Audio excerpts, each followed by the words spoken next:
A paz do Senhor, irmãos. Vamos para mais um comentário bíblico. Estamos estudando nesse primeiro trimestre acerca do livro de Gênesis.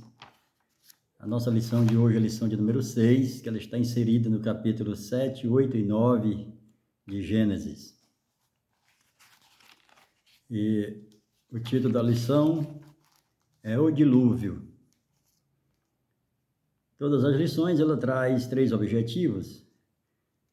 E o primeiro é analisar as razões do dilúvio. O segundo é guardar nosso coração em temor e santidade. E o terceiro é obedecer a palavra de Deus.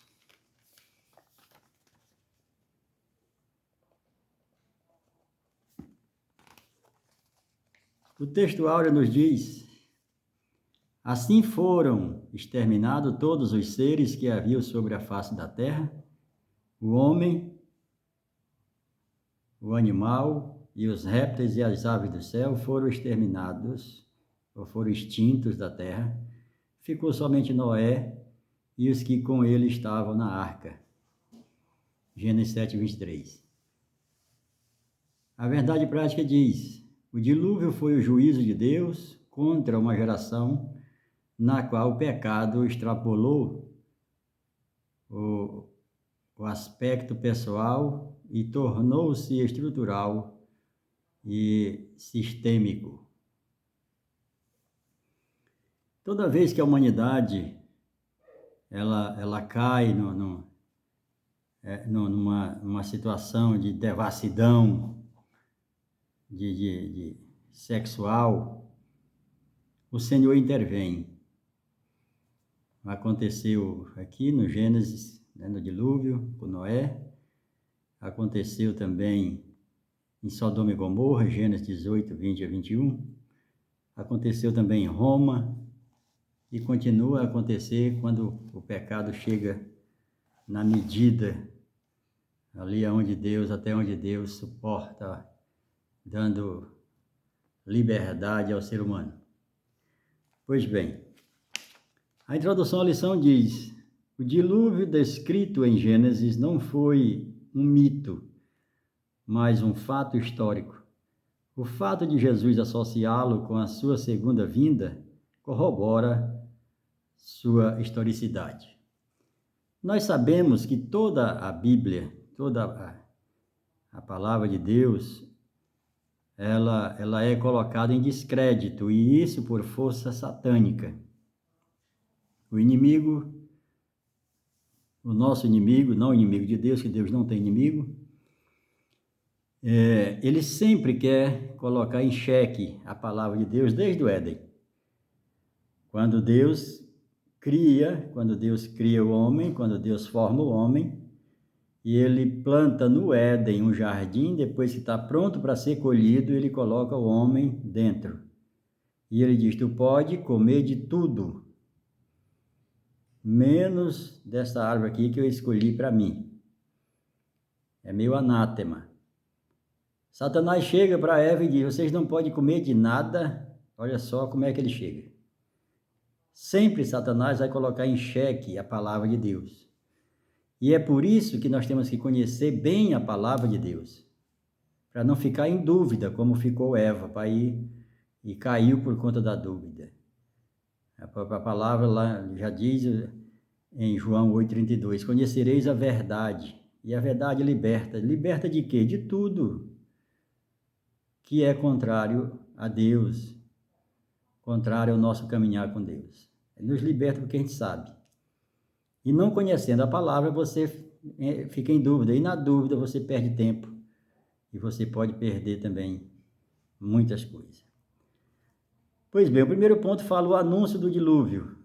Tanto os profetas, Ezequiel 14, 14, como Jesus em Mateus 24, 37 a 38, e os apóstolos 1 Pedro 3, 20 e o escritor aos Hebreus 11, 7, trataram o dilúvio como um fato histórico. O direito de julgar. Pereceu toda a carne que se movia sobre a terra, tanto de ave como de animais. Os seres humanos que são rebeldes, que são desobedientes a Deus, ele sempre ali se coloca contra Deus, no sentido de que Deus não pode julgar, de que Deus não pode matar, de que Deus não pode exterminar, sendo que Deus, toda a terra, os céus e a terra são do Senhor e tudo que neles há. Foi Ele que criou, então se Ele criou, Ele pode. E as pessoas ficam colocando isso porque não conhecem a Deus, né? E esse dilúvio não foi o primeiro. Teve um dilúvio anterior, o primeiro dilúvio, o dilúvio de Lúcifer, onde Lúcifer também, aqui como Adão e Eva, desobedeceram, quiseram ser, no caso aqui, Adão e Eva, para ser iguais a Deus, e no caso de Lúcifer, ser mais do que Deus. E pereceu todos aqueles animais da época e que até hoje a gente que não tem conhecimento ainda duvida, né, de animais de milhões de anos, né? E houve realmente esses animais e eles foram extintos da terra no primeiro dilúvio. Aqui já é o segundo dilúvio de Gênesis, né? E não vai ter mais não vai ter um terceiro, porque o próprio Deus assim fez um pacto, que nós vamos ver aqui na continuação, de não mais exterminar a terra, os seres humanos e os animais com um dilúvio. Pois bem, então Deus tem o direito de julgar. Glória a Deus. O segundo tópico do primeiro ponto vem os animais também, né? Então foi para o ser humano e os animais, porque Deus queria começar tudo, né? Exterminou tudo. Ele poderia ter deixado os animais, poderia, mas assim como ele deixou só uma família, ele também exterminou os animais também para começar. E o que é interessante aqui é que os animais que foram colocados na arca, que nós aprendemos de ouvir, que isso é um grande defeito nosso, e graças a Deus o Senhor está levantando nesses últimos anos um avivamento de conhecimento da palavra para a gente vir para a palavra, de volta para a Bíblia, para ler a Bíblia. Porque a gente aprendeu que os animais foram colocados de 2 em 2, macho e fêmea. Mas nós vamos ver aqui que no próprio Gênesis, os animais limpos eram colocados 7 pares, né? Os animais limpos eram colocados 7 pares, macho e fêmea, de cada espécie. Só os animais impuros, e aí a gente vai ver isso lá em Levítico, né? Quais são os animais impuros? Eram colocados apenas 2, um casal, macho e fêmea. Mas os animais limpos eram colocados 7 pares, macho e fêmea. Então, é mais uma curiosidade que a gente vê lendo a Bíblia. E nós, cada dia, entendemos que a Bíblia cresce mais. No começo da minha fé, a minha Bíblia era bem pequena. Não conhecia quase nada, ela era pequena. Eu andava de Gênesis a Apocalipse, não achava quase nada. E hoje ela está gigante, ela está crescendo cada dia. Porque cada vez que você volta para a Bíblia, que você volta estudando, você descobre mais coisas, isso significando que ela vai ficando maior na sua mente, no seu conhecimento. O terceiro e último subtópico do primeiro diz: no tempo de Deus. Deus estabelece um tempo para tudo, já em Eclesiastes já está escrito que Deus estabelece um tempo para tudo. Nós também temos data de validade, assim como toda a criação de Deus tem data de validade.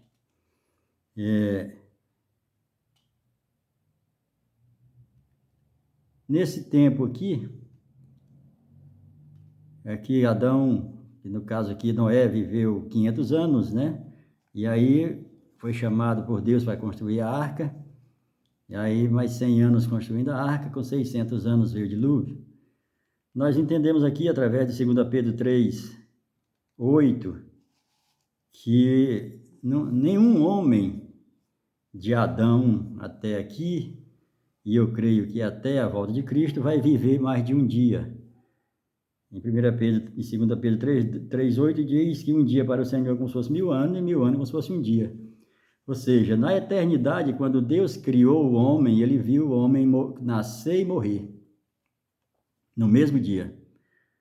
E aqui o que viveu mais tempo, viveu 967 anos, que foi Matusalém. Ou seja, não viveu um dia completo na ótica de Deus.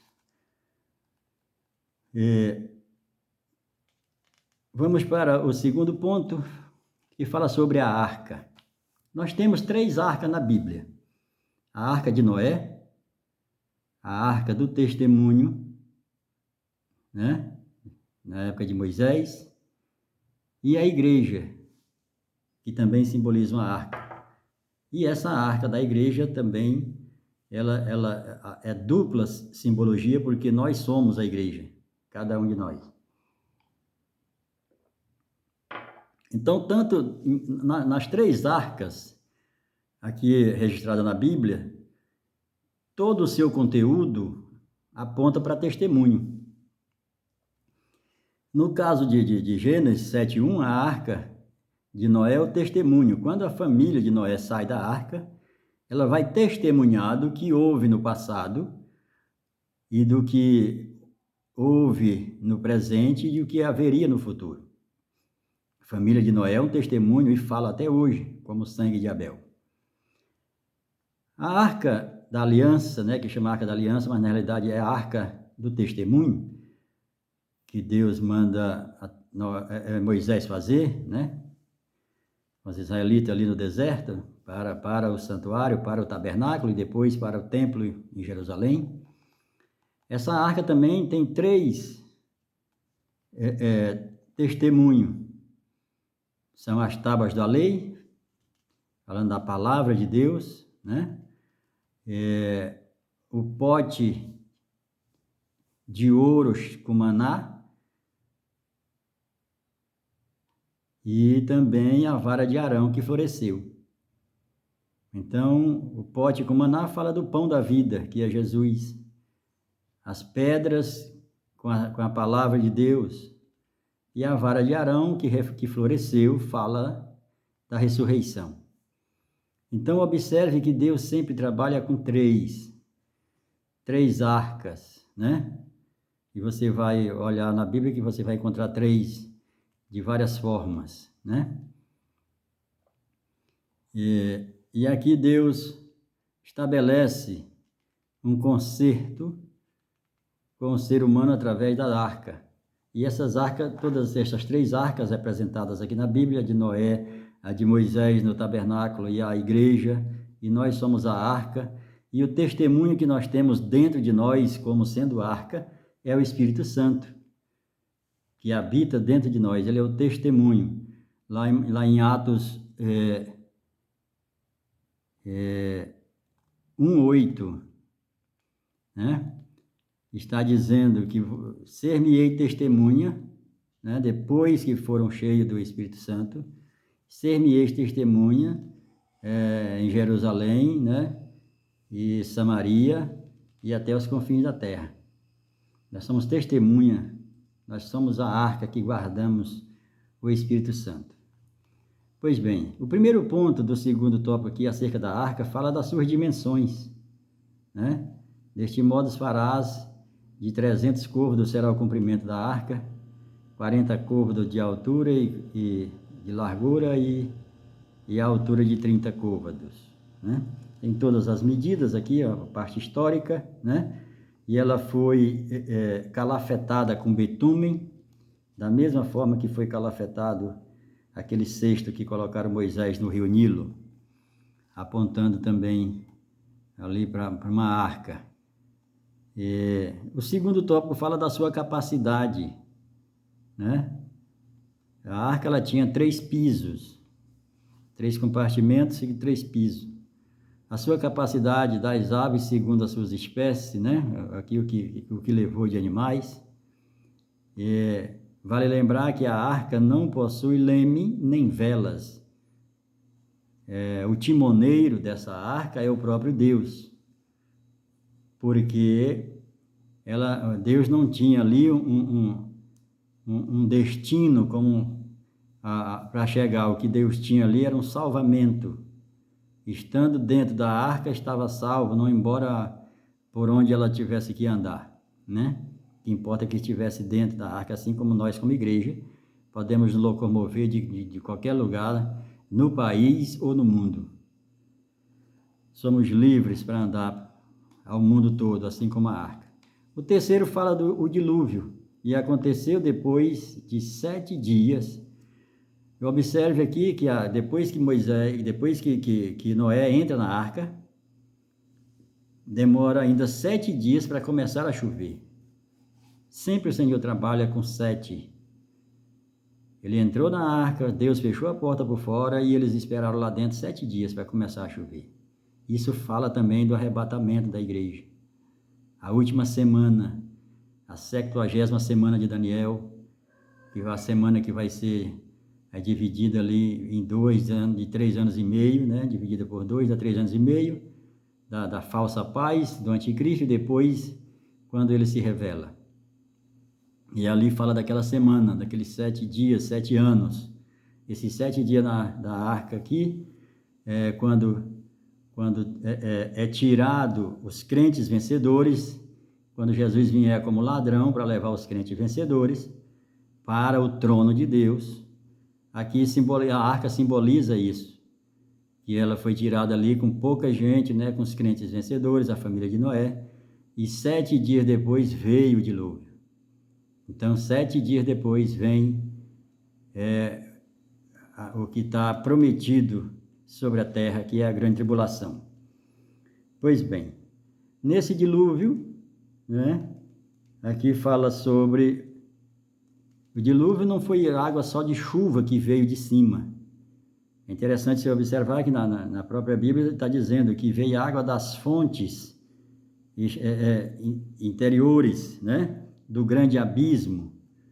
Tem um grande abismo, né, que veio essas águas, e esse grande abismo é chamado de Apolion, ou Poço Sem Fundo. É o mesmo registrado em Lucas 16:26, ali na parábola, e que não é parábola, né, do rico e do Lázaro, né? Ali não é parábola, ali Jesus está contando uma história, né, e que é verídica e continua acontecendo. Observe ali que não fala de pobreza, até porque não é rico e o pobre, é rico e Lázaro. Aqueles que estão com Deus têm nome. Aqueles que estão sem Deus não têm nome, sem Jesus. E aí o rico em tormento, no Hades, no inferno, que ainda não é o fim é o lago de fogo, justamente dentro desse grande abismo. E ele fala, né, ali clamando para Abraão, para que Abraão o socorra, e aí Abraão vai dizer que existe um grande abismo entre eles, e que ninguém pode ultrapassar de um lado para o outro. E esse grande abismo é esse mesmo de onde é jorrado as águas do dilúvio, veio água de baixo e de cima. Pois bem, o terceiro e último tópico fala sobre ensinamentos. O Deus dos recomeços. Deus sempre está recomeçando. Recomeçou no Éden. Recomeçou através de Sodoma e Gomorra. Recomeçou na história de Abraão. Recomeçou com Jesus. E recomeça cada dia na vida de cada um daqueles que se chega a Cristo. Então, o primeiro tópico aqui fala: o Deus dos recomeços, sai da arca e contigo tua mulher e teus filhos. Ali eles saem da arca para povoar a terra mais uma vez, né? O que Deus fez lá em Gênesis, quando criou e formou Adão e Eva, crescer e multiplicar e encher a terra. Aqui novamente ele dá essa mesma ordem para a família de Noé. E aqui eu chamo a atenção acerca do arco, né? E Deus faz um concerto de nunca mais exterminar os animais, o ser humano e a terra com água. E ele faz um pacto, e ele coloca um arco nas nuvens. E nós temos um movimento chamado LGBT, e que não é brasileiro esse movimento, ele chegou no Brasil, como está chegando em todas as partes do mundo, e eles pegaram esse versículo, mas não pegaram o texto todo, que ele diz: o Senhor, podemos fazer qualquer coisa dos nossos corpos, que o Senhor não vai mais acabar o mundo, né? Mas só que eles não entenderam que não vai acabar mais com água, porque o mundo cósmico e a Terra está preparado para o fogo. Então, e não é arco a Íris. Íris é uma deusa pagã grega. E até a Bíblia, algumas Bíblias, né, traduzidas erradas, e muitos crentes, por falta de conhecimento, continuam falando arco-íris, elevando o nome dessa deusa pagã. E o nome é arco celeste, arco de Deus, assim como muitas coisas que estão na nossa mente, que nós aprendemos, e não voltamos para a Bíblia para aprender. Por isso, mais uma vez, eu reitero que a nossa geração, nós não podemos deixar para a geração futura o erro em termos de ler a Bíblia. Vamos voltar para a Bíblia, vamos ler a Bíblia, porque é o que está escrito aqui, vamos buscar o mais próximo do original. Pastor, e qual é o mais próximo do original? O mais antigo escrito que você encontrar, né? E se você encontrar já em espanhol, já vai estar bem mais próximo do que o português. Pois bem, e o segundo e último ponto fala das alianças, né? Estabeleço a aliança aqui acerca do arco celeste. Ele estabeleceu uma aliança. O Senhor estabelece a aliança e o Senhor nunca quebra a aliança. Sempre quando a aliança é rompida, ela é rompida de baixo para cima e nunca de cima para baixo. O terceiro e último tópico fala um tipo de Cristo. Noé é um tipo de Cristo. Apregoa a salvação, né? E vive em meio ao caos. E o Senhor sempre mostrando que o homem pode vencer todas as situações da vida, tudo aquilo que está ao seu redor, se estiver em Cristo, se estiver na palavra, ele é capaz de vencer. Por isso, mais uma vez, nós estamos finalizando o comentário desta lição de número 6, que fala sobre o dilúvio, né? Mostrando a todos que o de Noé foi o segundo, teve o primeiro de Lúcifer, até porque lá em Isaías 45, 18, está escrito que Deus, quando criou a terra, não a criou vazia. Então, teve um primeiro mundo com os animais, e isso já foi comprovado através de escavações, através de achar fósseis, né? E colocado ali no carbono 14 e outras substâncias, descobrem o tempo, né? A existência desses materiais. E isso está comprovado. Então, já teve um primeiro mundo que foi também exterminado por água, por dilúvio. Porque em Gênesis, quando você vê que só existia água. E o Espírito de Deus pairava sobre as águas, né? E a terra, no original, a terra se tornou sem forma e vazia. Ela não era sem forma e nem vazia.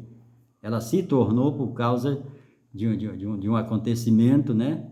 Acerca de Lúcifer, que essa terra se tornou sem forma e vazia. Que Deus abençoe a todos, que tenham uma boa aula, pastores, professores e alunos, em nome de Jesus. Amém.